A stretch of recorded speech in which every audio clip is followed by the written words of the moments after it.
Okay, next function in dictionary is get. Let's say we have a dictionary. Okay, right now we have empty dictionary. So let me use the same once again. Yeah, this time I have some values into the dictionary. So d dot get. Okay, get is a function. Okay, it's a dictionary function which will pull out the specific details, right? A particular item in the dictionary if you want to get. So we can do that. However, we can also do the same thing with the shorthand. We don't have to even use a get function, so it directly gives you the particular element or item into from a dictionary. Okay, so and as I see, we have seen that d dot keys is another function which just gives you the keys available into your dictionary. Look at this. D is a dictionary where there are 3 elements. So first element is A colon 10, second is B colon 20, and third is C colon another dictionary. So remember, keys will bring only the keys to the outer dictionary. That means the key with A, B and C are the keys for the dictionary D. So remember, the second dictionary, that is the inner dictionary, is a value against key C, right? That's why X and Y, these are not the keys which we can pull out from this dictionary, because that is a part of a value. Okay, if at all you want, you could also do this. Dot keys will give you the keys of an inner dictionary. Okay, so D of C gives you the value which is the dictionary, another dictionary, and the keys gives you the keys of that inner dictionary. Okay, so yeah, this is a simple function. Now the another function is from keys. Okay, there is something called from keys. Let's check a help page. The shortcut I use is shift tab. So it creates a new dictionary with the keys from iterable and the value set to the value, right?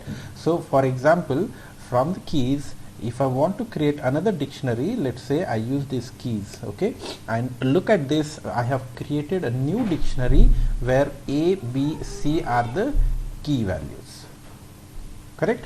So there is also an option, just a moment, there is also an option to provide a default value.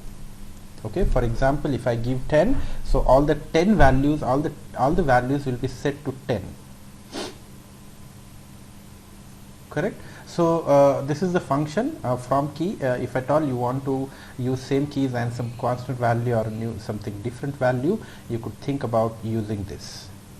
Okay, so when we learn about some other advanced concepts, we can probably use in some of the scenarios, and we will try to explore this more. Okay, let's say 10, 20, 30, right? So that is the tuple I want to set against each key. Okay, so yeah, these are some of the functions we should be aware of. The another important function I want to highlight here is pop function. Okay, so remember, it expects one argument. Let's check a quick help. What it expects a key, okay, which we want to pop out from the dictionary. So suppose if I use A,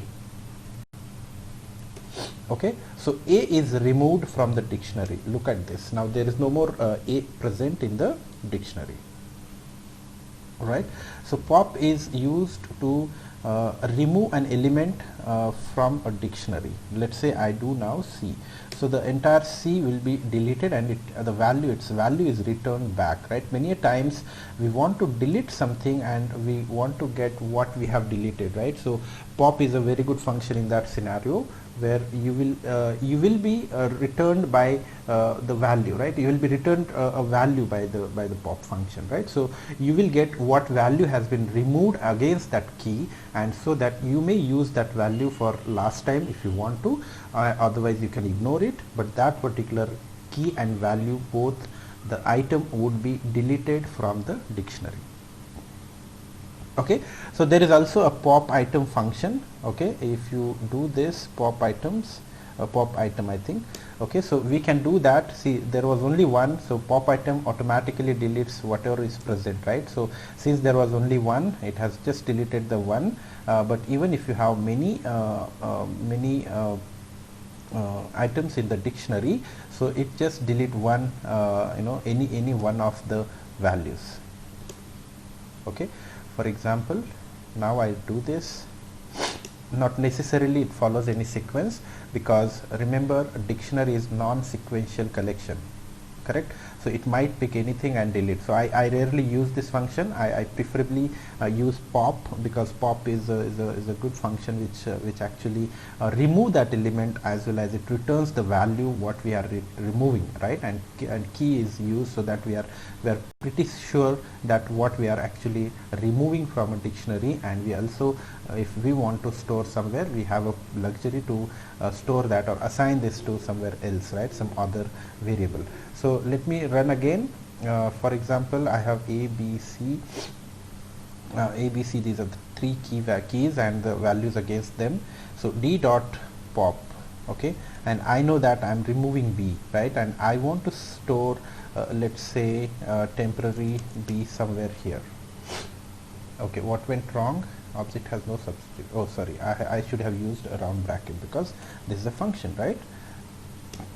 Yeah, now look at this. Temp underscore B is 20 and D is no more the B, the value 20 against key B, so is no more present in the original dictionary.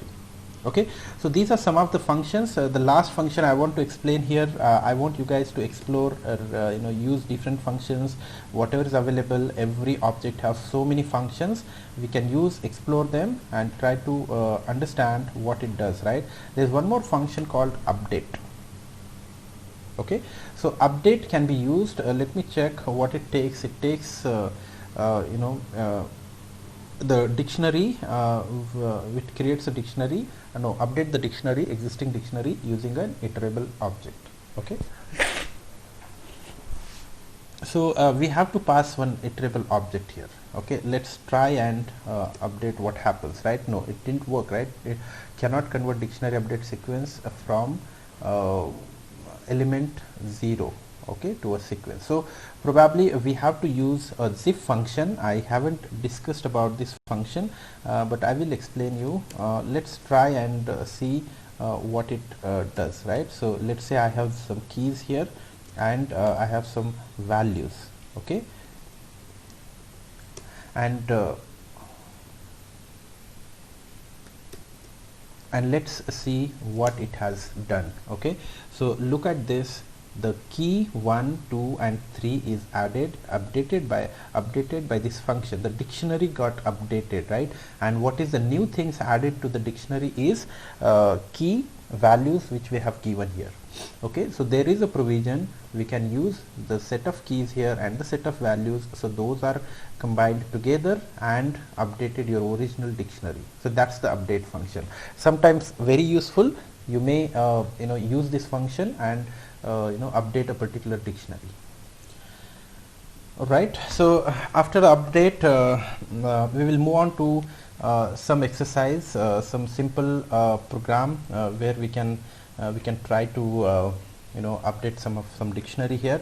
Let's say my dict equal to let's just a moment, guys. I think recording is not